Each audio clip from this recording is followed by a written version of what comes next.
5ই আগস্টের পরে আমরা সক্রিয় হই যে সশস্ত্র বাহিনীকে আবারও তার হারানো সম্মান ফিরিয়ে দিতে হবে এবং সেটা তখনই সম্ভব যদি এই সশস্ত্র বাহিনীকে গুম খুন এবং হত্যাকাণ্ডের সাথে বিভিন্ন রকম দুর্নীতি কার্যক্রমের সাথে যেভাবে জড়িত করা হয়েছে সেগুলোর যদি তদন্ত হয় এবং যারা দোষী তাদেরকে শাস্তির আওতায় নেওয়া হয় তাহলেই এবং যাদের প্রতি অবিচার করা হয় গত 16 বছরে অনেক দেশপ্রেমিক অফিসারদের অপরাধ যখন একটা সংগঠিত হয় তখন যেই সেটা করুক না কেন, সেটা সাধারণ জনগণ করুক, কোনো সরকারি কর্মকর্তা করুক বা রাজনীতিবিদ, এমনকি সশস্ত্র বাহিনীর কেউ, সে যত বড় অফিসারই হোক না কেন, আইন সবার জন্য সমান।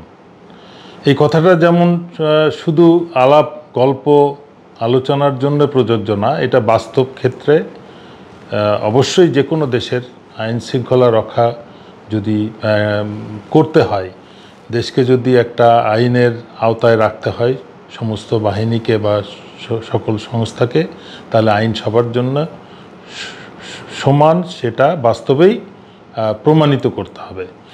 এই আলোকেই কিন্তু আমরা গত 16 বছরের স্বৈরাচার আমলে বাংলাদেশের স্বাধীনতা এবং সার্বভৌমত্বের মেরুদণ্ড যেটাকে বলা হয় সশস্ত্র বাহিনী, এবং দেশবাসী সবসময় সশস্ত্র বাহিনীর নাম নেওয়ার আগে বলতো দেশপ্রেমিক সশস্ত্র বাহিনী।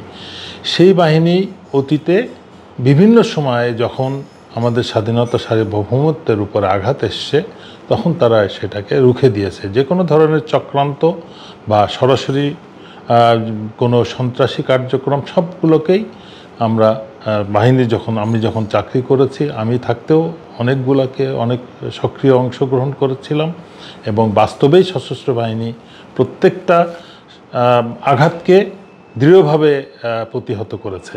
সেই পরিপ্রেক্ষিতেই সশস্ত্র বাহিনীকে ধ্বংস করার জন্যে গত 16 বছর স্বৈরাচার সরকার একটা ব্যাপক পরিকল্পনা হাতে নেয় এবং অত্যন্ত সূক্ষ্মভাবে সেটাকে কার্যকর করে।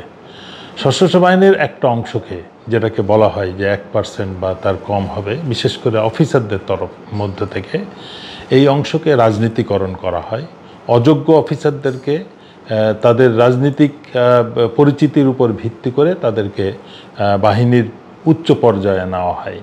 তারপরে তাদেরকে র্যাব বা গোয়েন্দা বাহিনীতে বদলি করে ওইখানে তারা রাজনৈতিক পরিকল্পনাকে বাস্তবায়ন করে।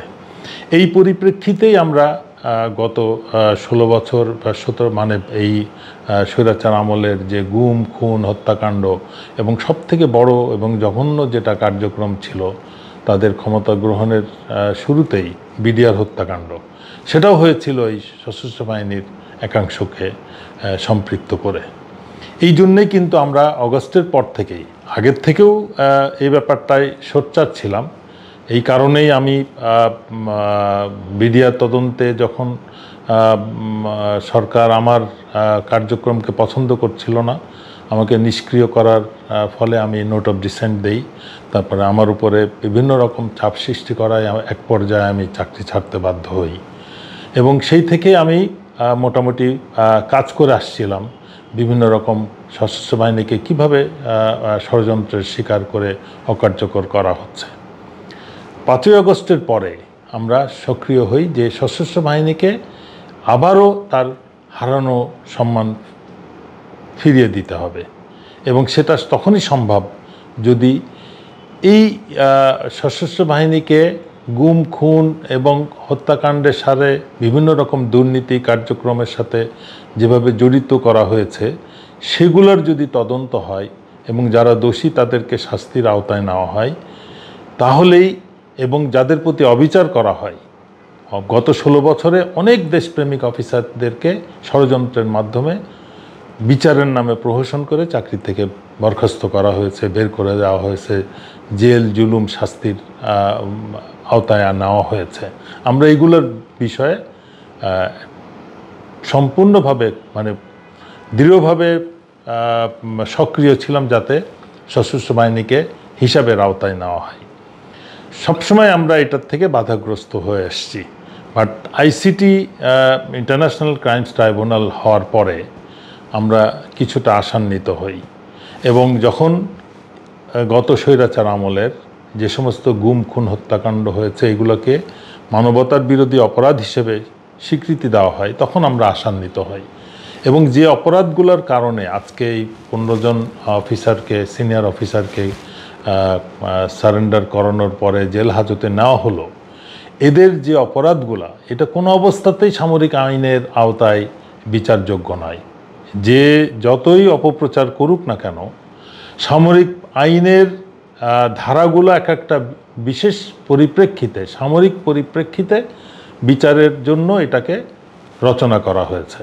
কিন্তু এই অফিসারগুলা তাদের এই অপরাধগুলো সংগঠিত করে যখন তারা র্যাবে বা ডিজিএফআইতে বা এনএসআইতে, বিভিন্ন সরকারি সংস্থায় ইয়ারিতে যারা এমপ্লয়েড ছিল, ডেপুটেশনে যখন কার্যরত ছিল, এবং এই অপরাধগুলো পরবর্তীতে স্বীকৃত হয় যে এগুলো মানবতার বিরুদ্ধে অপরাধ। যে অপরাধের ট্রায়াল কোন অবস্থাতেই মিলিটারি কোর্টে সম্ভব না, এবং এটার শাস্তি যেটা আমরা জানলাম যে গুমের শাস্তিও হত্যা মানে মৃত্যুদণ্ড। সুতরাং এই শাস্তিটা কোনো অবস্থাতেই সামরিক কোর্টে সম্ভব না। এই জন্যে আরও সম্ভব না। আমরা 5ই আগস্টের আগে বিজিবির একটা অফিসারকে দেখলাম মোহাম্মদপুর এলাকায় সরাসরি গুলি করে মানুষকে হত্যা করতে, কিন্তু সশস্ত্র বাহিনী কোর্ট মার্শালের মাধ্যমে তাকে যে বিচারটা করলো, সেটা নিঃসন্দেহে বিচারের নামে একটা প্রহসন ছিল। 6 মাসের সিনিয়রিটি নিয়ে কঠোর ভৎসনা করা হলো। আমার ধারণা এই গুম খুনের বিচারও যদি সামরিক বাহিনীকে দেওয়া হতো, বর্তমান যে প্রশাসন আছে তার বেশিরভাগই স্বৈরাচারের দ্বারা কাজে সম্পৃক্ত ছিল, এবং স্বৈরাচার সরকার দ্বারা অনুগত তারা বাহিনীর অংশ। সুতরাং তারা বিচার কোন অবস্থাতেই সঠিক করতো না। সুতরাং এখন আজকে যেটা হয়েছে,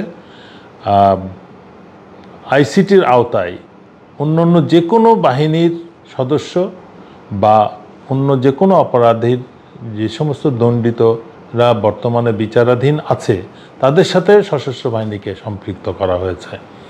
এর সাথে আলাদাভাবে কোনো ট্রিটমেন্টের কোনো সুযোগ নাই বলে মনে করি। তাদেরকে যে ক্যান্টনমেন্টে আনা হয়েছে এটাও সঠিক না, আর সেটাই অ্যাপ্রোপ্রিয়েট হবে যদি তারা বেসামরিক কারাগারে এই বিচারাধীন অবস্থায়ও থাকে। আমি জানি না কেন সরকার এই সিদ্ধান্ত নিয়েছে, এবং এটা সঠিক কোনো দৃষ্টান্ত স্থাপন করছে কিনা সেটাও আবারও বিবেচনার সুযোগ আছে।